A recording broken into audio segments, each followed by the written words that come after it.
Hi, everyone. We all know why we're here, so let's just kind of get right to it. Before I turn it over to Tony, a favor to ask. We have a lot of friends here on the line today who want to ask Tony a question. We've got about 45 minutes or so. There won't be enough time for us under any circumstance to accommodate everyone, so we can kind of keep your questions concise and refrain from two-part questions. I'll give everyone the best chance to participate.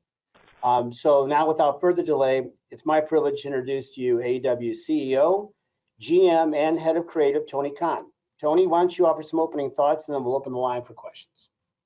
Hey, everyone. I'm so excited to be here as we are on the road to Revolution officially now.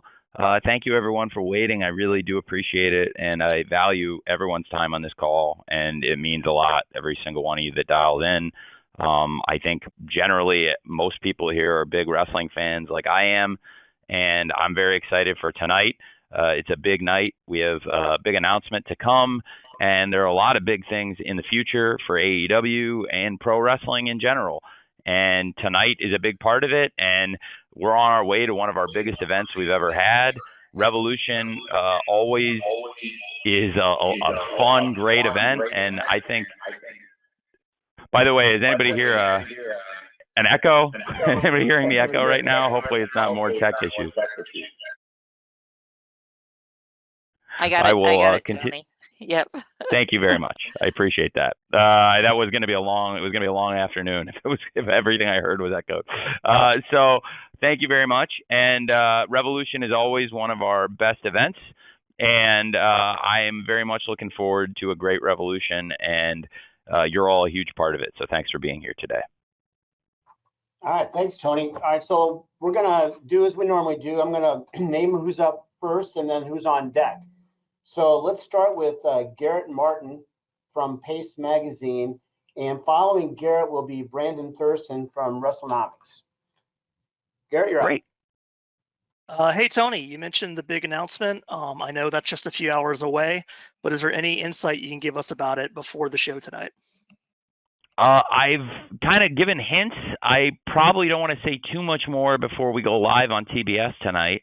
I do think it's a major announcement. I think it will affect pro wrestling, and I think it's going to be awesome news for the fans and a lot of the wrestlers. And I'm really looking forward to it. And to be able to give that message to our fans on Dynamite tonight, it's a great pleasure, and it's exciting to have another reason for the fans to want to watch the show tonight, in addition to all the exciting things happening going into Revolution. So I'm sorry to lead off with not giving you probably what you wanted, but I do think we're not too far. Like you said, we're only hours away from the announcement, so I probably can't offer much more insight than I already have. Nice try, Garrett. Next up is Brandon Thurston from WrestleNomics, and on deck will be our friend Dave Meltzer from Wrestling Observer. Brandon? Hey, Brandon. Thanks for your time What's today. up, man? Thank you, Brandon. Yeah, great to talk with you. So the Nielsen TV ratings data that I've seen shows that while AEW's African American audience is pretty much on par with that of TV generally, that percentage of the audience is considerably lower than, say, WWE's African American audience. So I was wondering, is that something you feel you can change? And if so, what has AEW been doing lately to address that? That is a tremendous question, and I really appreciate it. Thank you, Brandon. I have noticed that. I study the patterns very closely, and it's something I'm cognizant of, and an audience that we really do want to grow, and it's very important to us. Not just growing that audience. I think diversity is very important to the company for a number of reasons, but absolutely expanding our viewership. We think that is something that will help us, and that's why you see so much great diverse talent on the show, and there's been better representation, I think, than ever before. Diversity among the champions and new stars coming in. So I think when you look at who's been coming into the company and the profile of free agents we continue to sign, and the huge push that Jade Cargill is getting, and a lot of the stars who have been getting pushed up the card and getting put in big spots, I think that is consistent with trying to grow that audience. Okay, thanks, Brandon. Dave Meltzer from Wrestling Observer is next, and I'm going to follow that with a write-in from Jonathan Hood from ESPN Radio in Chicago. Dave. Okay, Tony, how you doing? I'm doing great, Dave. How are you, man? I'm doing great. So I actually wasn't looking for that, but he actually triggered something where if you want to talk about the same similar situation with women, but my question was more along the lines of 2023, 2020, late 2022 through 2023. Is there anything in your mind to peak the company when it comes time for the next television contract negotiations? Yes, there is definitely a goal to be as strong of a company or the strongest company we've ever been when it comes time to sign a new TV contract. And I think that could happen at any time if we were to renew. And I love where we're at, so that would be great. And I think that they're very happy with our performance. You know, certainly Dynamite has been so strong since it moved to TBS. Every single week since the premiere, we've been in the top 3 on cable, and we've had huge growth year over year with the move to TBS. And I think that we'll continue to keep a great audience for the next few years, and hopefully we'll be in the strongest position we've ever been in whenever it comes time to sign a new contract. Okay, thanks, Dave. So, Tony, here comes a write-in question from Jonathan Hood from ESPN Radio in Chicago, and I'd like to ask Amy Nemedy from WrestleJoy to be ready to be on deck. Jonathan's question is: other than the recently announced dates, do you foresee AEW emanating from other Western or Mountain Time venues, including Canada, in 2022? It's a great question.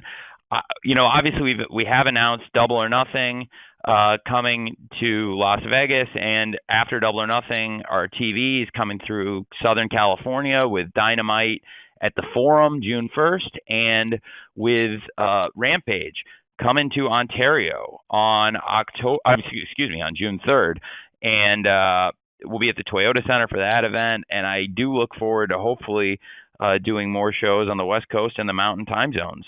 We have been to Denver in the past and Salt Lake City before the pandemic, and I think there are more opportunities to get out and travel. You know, a lot of the dates we've been doing since we got back on the road last summer have been making up dates that were already scheduled, and we even still have, you know, some out in front of us. Like New Orleans is a great example of a city we were scheduled to be in before the pandemic and are going back now.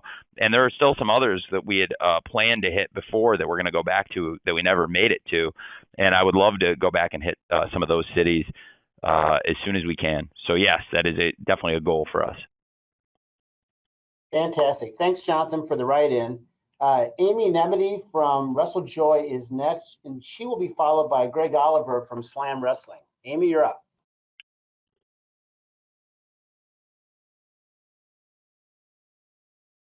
Hi, Tony. Thank you so much for taking the time today. So AEW Revolution has an incredibly stacked card. By and large, people have been saying this is perhaps one of the best cards that you've been putting out. With Revolution, where we have CM Punk, MJF, Hangman, Adam Cole, Britt Baker, Thunder Rosa, etc., is Revolution going to be a show that we can look to sort of set the tone heading into the year for AEW? Absolutely, yes. I do think it will be. That's a great question, Amy, and I do really look forward to Revolution. I think exactly like you said, setting the tone for a great year. Ever since we started with the first Revolution in Chicago at the Wintrust Arena, February 29th, 2020, that was one of the strongest cards we'd ever had. I think it delivered and was one of the best shows we've ever done. And now people have come to expect great matches from Revolution. And I think absolutely this could set the tone for a great 2022. And it's awesome to be, you know, back on the road in Orlando, in a city where there are so many great hardcore wrestling fans, and also a great travel city where people can come, and there's a lot to do, a lot with AEW, obviously. We got dark taping tomorrow, and the Rampage live show on Friday, which is going to be a great card, and I've got more to announce for it that people don't know about yet. And also the Fan Fest on Saturday, all leading to Revolution. And the card itself, like you said, is one of the strongest ones we've ever had, which is consistent with a Revolution brand. And our pay-per-views in general, that we try to put the strongest cards possible. And I think that's why we have such a great loyal pay-per-view audience. So yes, I do expect Revolution can set the tone for 2022 with a great show. Thanks, Amy. Indeed. Thank you, Amy. Greg Oliver from Slam Wrestling is next, and that will be followed by a write-in from Rachel Gagliardi from Don Trelacorde. Greg? Hey, Tony. It's great to be talking today. How are you? Great. Thanks for talking to me. Great. I was going to ask you, we've seen the AEW roster grow in leaps and bounds in the last couple of years. And unfortunately, on the other side of things, you can't have everybody in the wrestling industry. So some people have to go. I want to know, how is it managing such a huge roster? And also, if you could comment on, he was there since the very beginning. He was integral in the formation of the company. What's your comment on unfortunately, Cody Rhodes leaving AEW? Well, it is challenging to manage such a huge roster, and it's a good challenge because I think we have the best roster in professional wrestling right now, and there are so many great stars on it, and I'm always excited when we can strengthen it and bring new people in, and I am very, very pleased that we've had such a great partnership with TNT and TBS that we had 2 hours of Dynamite, and that has been even stronger since it went to TBS, and that they gave us another show with Rampage on TNT, and it gave us more opportunities to showcase talent, and that has also gone very well. And we've consistently been one of the strongest shows in our time slot, sometimes the strongest show in our time slot. And it bodes really well for us, and I think it could mean more opportunities in the future for the roster we have. And in the meantime, there's so many great talents to develop, and constantly looking within for people ready to step up. And then you asked about Cody. It was very sad to see Cody and Brandy leave AEW, and I've gotten asked about it a number of times, and I haven't said much, but what I do have to say is positive, and I really appreciate both of them and what they did for us as we got started, and through the growth of the company, and wishing them the best. Thanks, Greg. Okay, now we're going to do a write-in here from Rachel Gagliardi from Donna Trelacorde. Rachel asks, we finally have Dr. Britt Baker against Thunder Rosa for the AEW Women's World Championship, a clash between two amazing performers. And I was wondering what we must expect from this match, and especially from the future of the women's division after what we could already call match of the year. Well, I think you can expect a great match from them. It's been a great rivalry, and I expect that the two names will be closely associated together. Certainly in recent wrestling history, they had the PWI Match of the Year, and many people have called it the Match of the Year. I was on Busted Open Radio earlier. Dave LaGreca said it was his favorite Match of the Year, too.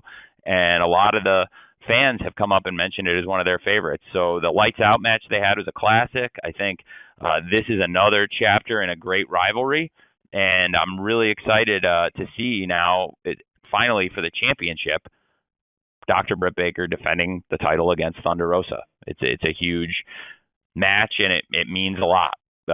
And when you look at the history between the two, it means that much more.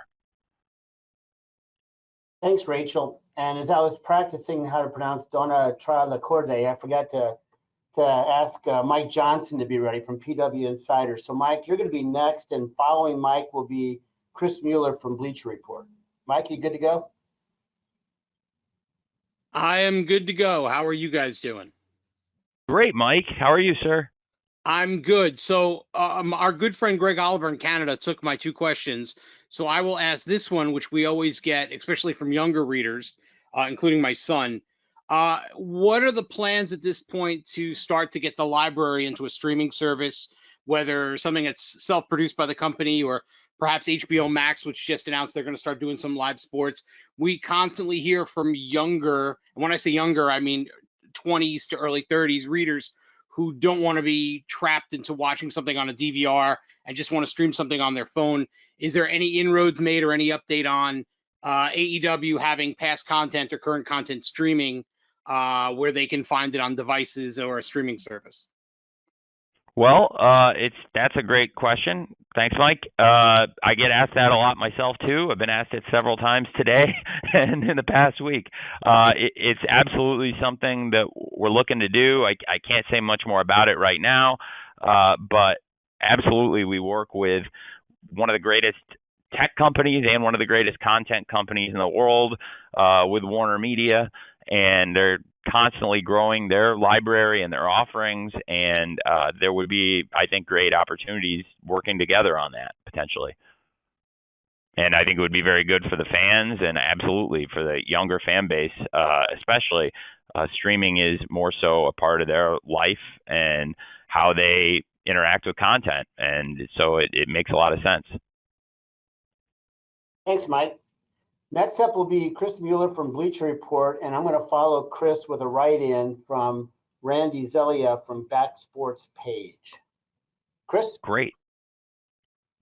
All right. Hey, Tony. So we've seen a couple times recently, I believe mostly on Dark, we've had a couple of superstars come out to their songs from the recent AEW Who We Are album.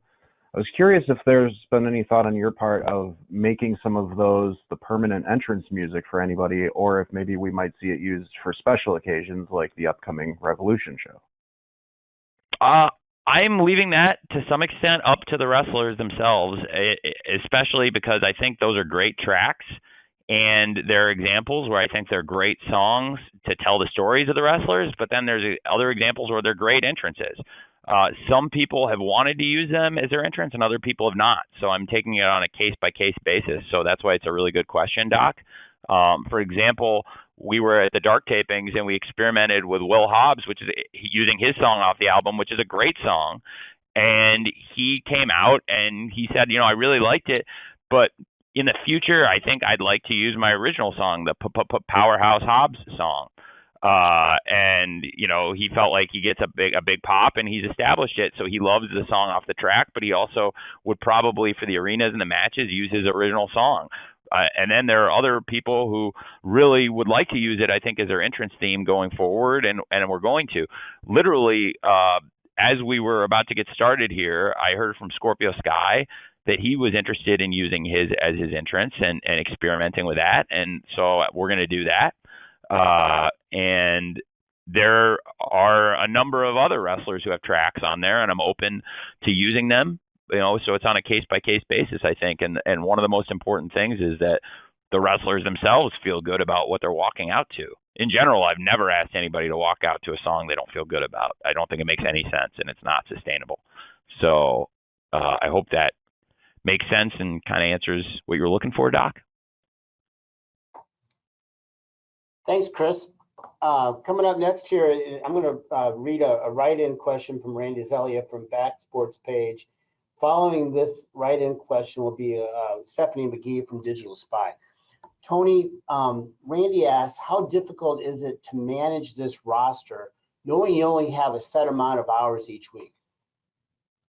It's a great question. I kind of touched on it earlier. That's why getting Rampage was so huge for this company, because as we were expanding and signing more great talent than we've ever had, it came at a perfect time for AEW Rampage. And now we built a really good audience on Friday nights where we're consistently number one, number two, one of the top shows in that time slot, 10 p.m. Friday nights Eastern time.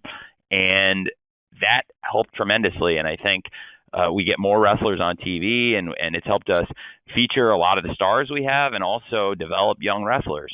So it is always challenging, and I think it was challenging when it was 2 hours, and now we have more great wrestlers and 3 hours, and it's still a challenge, but it's a great thing. And the strength of the roster is good. Believe me, you'd much rather have a very strong roster with a lot of depth and challenges trying to utilize people than be very thin.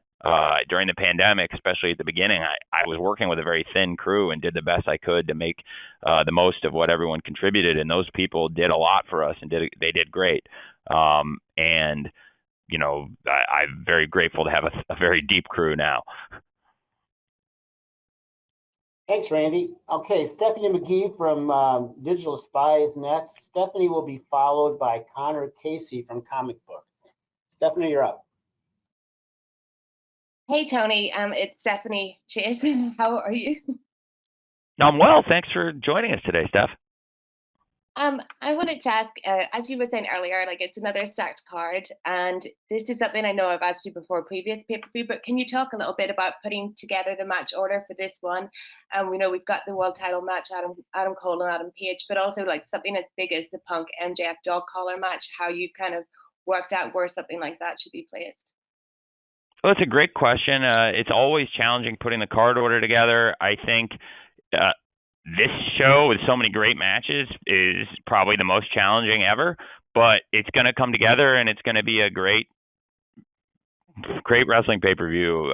Bell to bell, the thing's going to be stacked start to finish, and it's as much awesome action as you can get in 4 hours, and I think everyone hopefully will get their money's worth, and I expect it to be a great show, and the match order is definitely something to put a lot of thought into that I always think a lot about. And for this show in particular, it's going to be challenging because we have so many great matches on the card, but it's, again, same as what I was saying about depth earlier. That's good. You want to have a really strong card where you need to think about the order. And so that's one of the reasons I'm so excited for this show. I think it's as deep and strong of a wrestling card as we've ever put together. Thanks, Stephanie.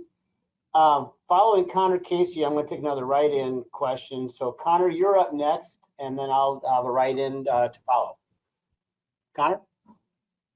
Hey, Tony, appreciate you taking the time. You guys announced that Double or Nothing will be taking place at Las Vegas's T-Mobile Arena rather than the MGM Garden Arena like you did previously. Is this a sign that you guys are targeting bigger venues for your pay-per-views going forward?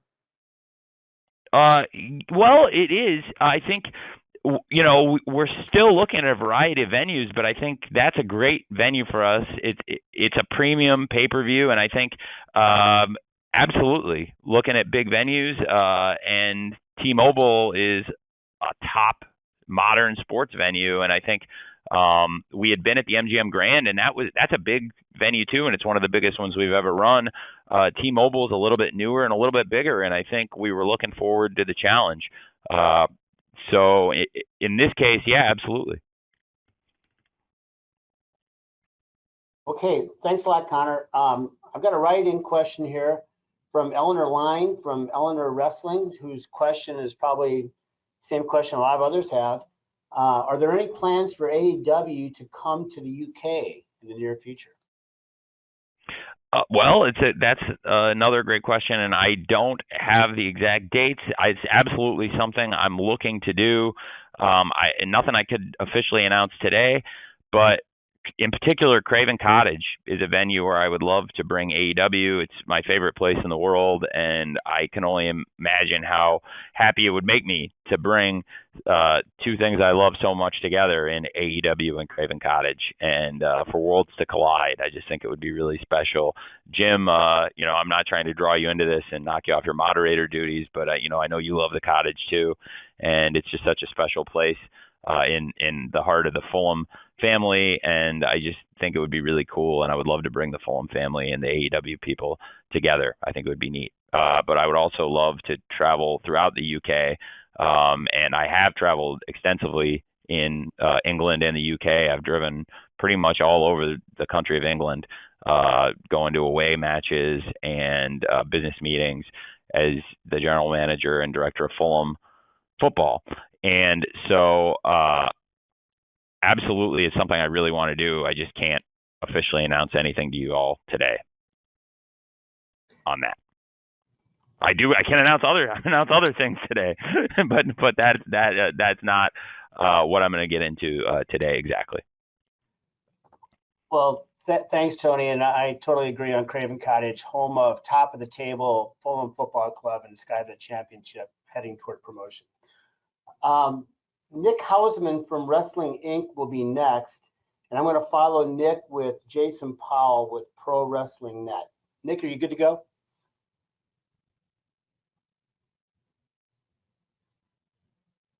Hey, can you hear me now? We can. Okay, wonderful. Hi, Tony. Hey, what's up, Nick? Not much, Tony. This call's what's going on right now. So I wanted to ask you about Jeff Hardy. He got caught on camera saying he was going to be heading to AEW. There's been a lot of teases, it would seem, about Jeff coming to AEW. Should fans consider it a foregone conclusion that Jeff is AEW bound? I don't think anybody should consider it a foregone conclusion. I do really like Jeff a lot. I think Jeff is still obligated to another company here for at least several more days. But at some point, when Jeff is free and clear, I would love to have Jeff in AEW. Jeff is a friend of mine. I really like him very much, and I think the world of him. I have a lot of respect for him as a wrestler, and he's also a very nice person. And I think he would fit in very well in AEW, and we would love to have him potentially. Thanks, Nick. Jason Powell from Pro Wrestling Net is next. I'm going to follow Jason with Carol Montez from Caro Taro. Hey, Tony, how are you? Well, how are you? Doing great. When it comes to the Cody Rhodes situation, it's been reported that you had a renewal option in the Young Bucks contract that you opted to execute. Did Cody have a similar option in his deal? And if so, why didn't you use that option to keep him in the fold?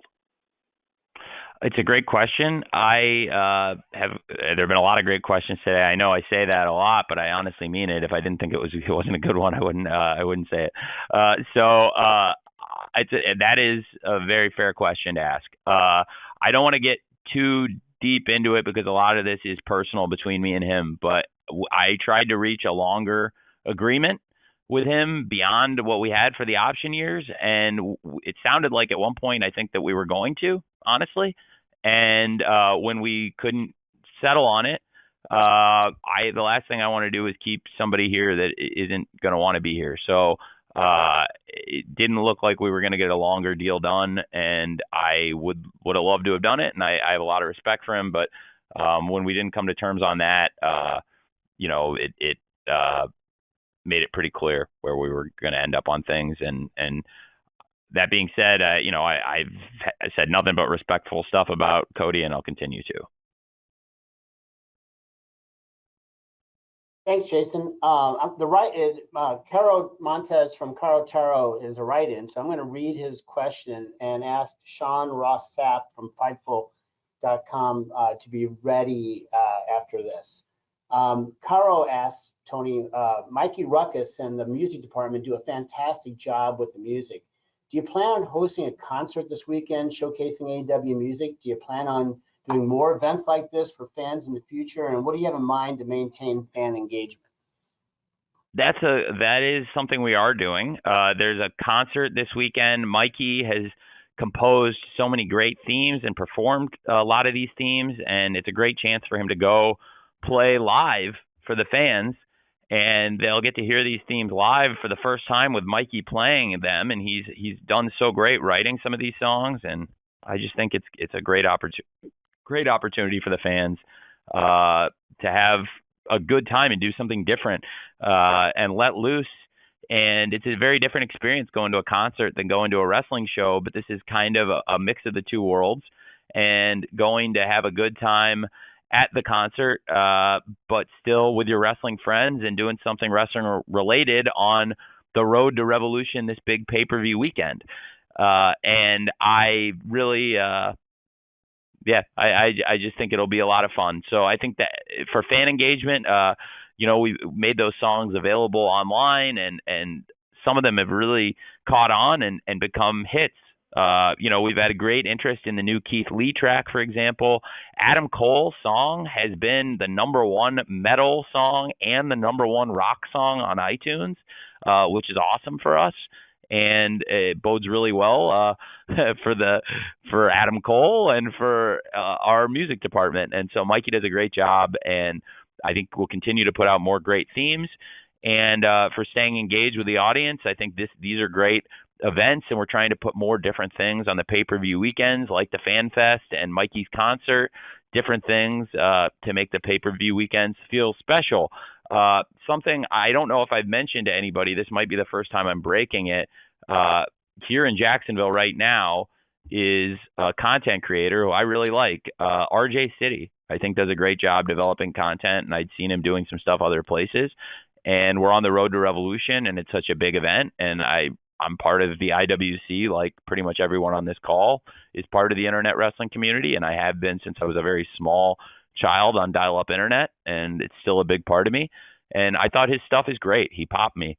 And so he's here to create content on the road to Revolution, and that's more great stuff we can do to engage with the fans as we try to get people pumped up for Dynamite tonight and Rampage Friday. And there's going to be a great card for Rampage Friday for everybody who's got tickets for that. And then, of course, Sunday Revolution.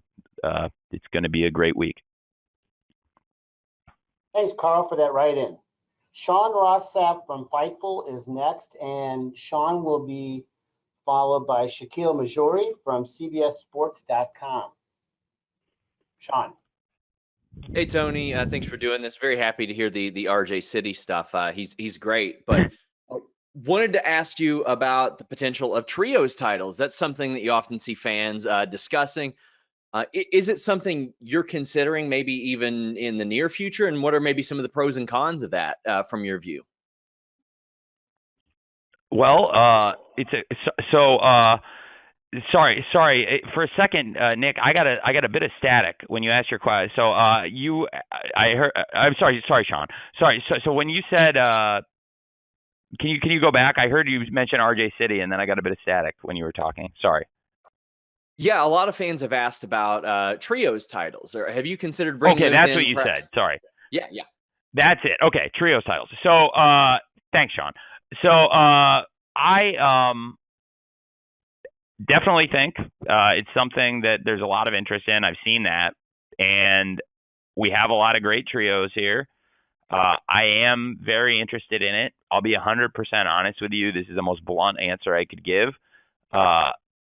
I'm much more receptive to doing it when Kenny Omega is back, because I think that is going to happen.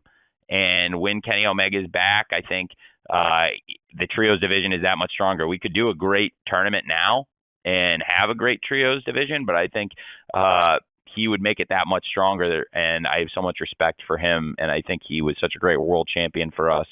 And I think we could have by far the best trios division anybody could put together, with how strong our roster is and how many trios are already together and have experience working together. And I would love for Kenny Omega to be a part of it. I didn't expect to answer that question, I didn't expect to answer that today. But since you asked, and it's such a good question, Sean, I'll give you a really blunt answer, man. Hey, thanks, Sean. Shaquille Majori from CBSSports.com is next. Shaquille will be followed by Will Washington from Grapsody. Shaquille? Hi, Tony. Thank you so much for doing this today. Thank you, Shaq. Yeah, man. Good to hear from you. So very quickly, just MJF delivered, a promo for the ages on last week's Dynamite. Can you tell me a little bit about the trust that goes into trusting talent to tackle that sort of subject matter with such honesty but such poise? And then I think generally there's a belief that MJF is a once in a lifetime talent, but how much did that promo sort of reinforce that belief on your end? Well, again, it was working in sports. You work with extraordinary people, and MJF is one of the most extraordinary people. He has a talent, and he has a number of talents. He's a very well-rounded pro wrestler, which means he's got a lot of different talents that it takes to be a well-rounded pro wrestler, because you need a number of skills to be that. And he has them all. And again, when you're in professional sports, you get to work with extraordinary people, and you watch them do extraordinary things, and it becomes almost routine. And I never take for granted the extraordinary things they do. And so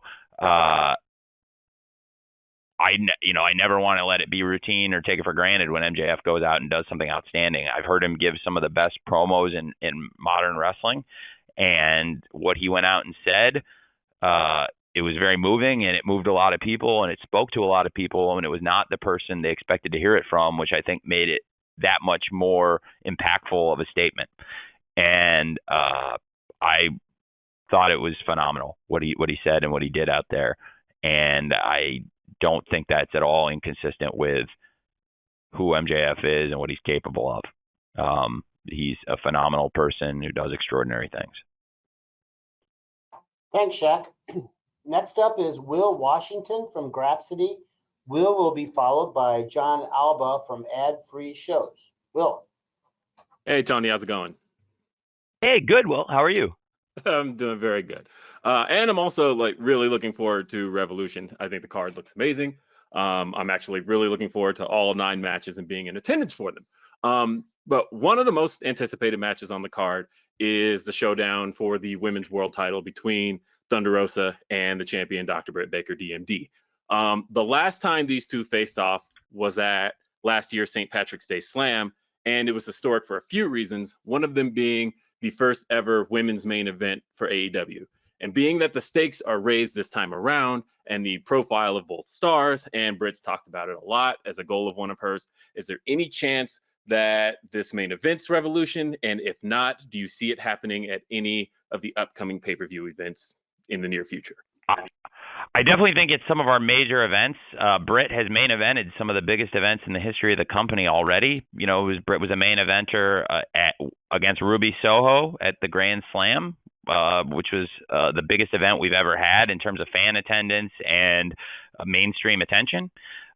Britt was the main event of the first St. Patrick's Day Slam against Thunder Rosa. They were the main event, like you said, in that historic show, and that was the first ever Dynamite women's main event. And then the first ever Rampage episode, Britt versus Red Velvet in Pittsburgh, was the main event of our first show we ever had, and that was a world championship match also. So she has main evented so many of these huge shows, and time again she's delivered. So I have worked on the card order, and right now that is one of the key pivotal matches in the card. It is not what I have going on last, but it is one of the biggest matches we've had, and many of the best matches in AEW history were on pay-per-views and not necessarily the very last match, although a lot of those last matches have been great too. So it's definitely something I am open to, and obviously having had Britt and Thunder Rosa in the first St. Patrick's Day Slam main event. Again, just to reiterate, having had Britt and Red Velvet in the first ever Rampage main event, period, and having had Britt versus Ruby Soho in the first ever Grand Slam main event, and then also Britt versus Riho in the first ever Battle of the Belts main event. So a lot of these signature cards, we've seen Britt defending the title, and now this is the toughest test I think she's faced as the champion or as a pro wrestler. It's a huge match. There are a lot of main events on this card. Anything really, I think, on this show almost could main event it. In this case, as Hangman has worked a really long time, and that has been a story that the fans have followed for a long time. And now Adam Cole is a top contender. I believe Hangman's match quality, bar none. I would have no exceptions to this since he won the title. Nobody has had better matches. The 2 matches he's had with Bryan Danielson and the Texas Death Match with Lance Archer have probably been 3 of the best matches we've had in the company since he won the title, if not the single 3 best matches in the company since he won the title. So I am going to give him that spot and Adam Cole that spot and ask them to go out and have a great match as best they can. And I have not talked on this call as much about Adam Cole, but I could talk to him, could talk about him at length. Excuse me. I saw he told fans in an interview, gave an on-record quote that when I went to sign him, I was on the phone with him for 4 hours and 15 minutes or more than that even. and that is absolutely true. And I really believe in Adam Cole. I think I mentioned his song and how popular it is briefly, but the wrestler is also a huge part of AEW. So that is what I have planned as the final match, and I'm really excited for it. And I'm also very excited for Dr. Britt Baker and Thunder Rosa. I think all the matches are going to be great. I'm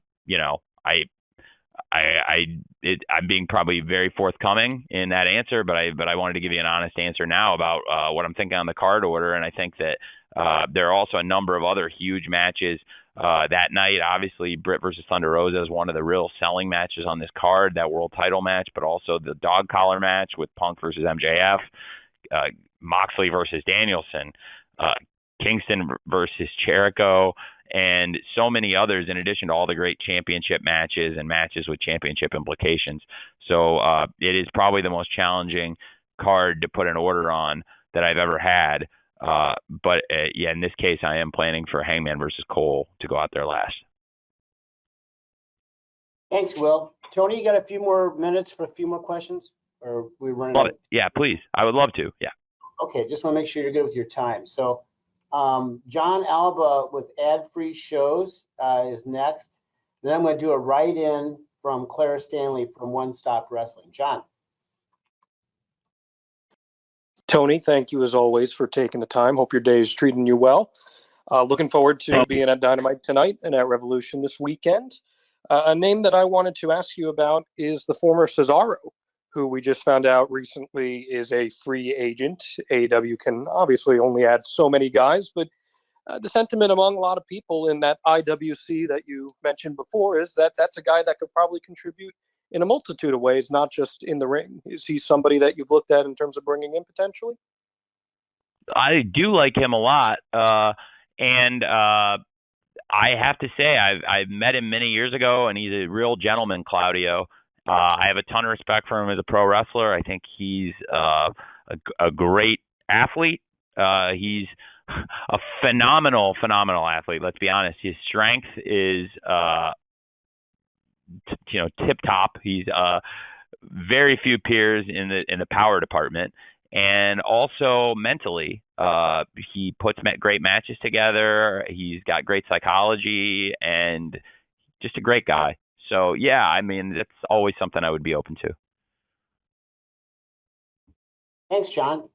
Here's a write-in question from Claire Stanley, and following Claire, I'd like to call on Izzy from the Hot Tag. So Izzy, be ready. Claire Stanley asks, do you have any information that you can give us about the AEW video game?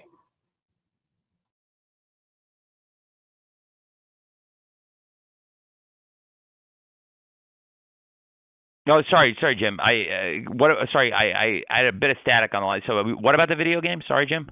Just do you have any update that you can share with everybody? Update. Got it. Sorry.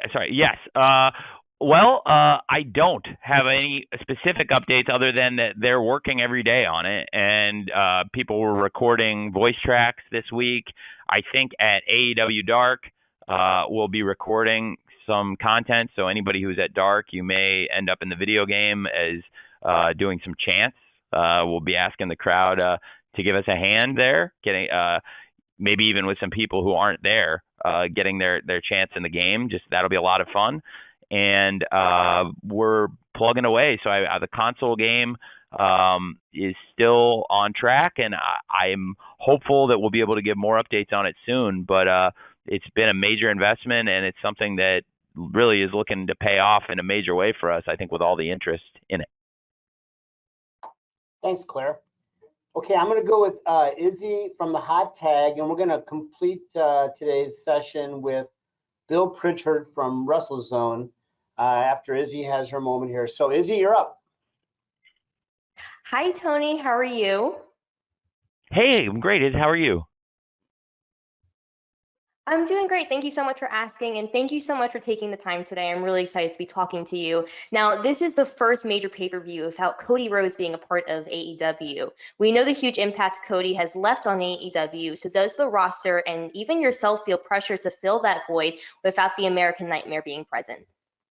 No, I don't actually, because I've done a few pay-per-views without Cody on them, and they were both very successful. And I really love having him here as a huge part of the company. But the biggest pay-per-view show the company ever did, he wasn't on, was All Out, and the previous year's All Out, he also was not at, and he's a huge part of the pay-per-views he has been on.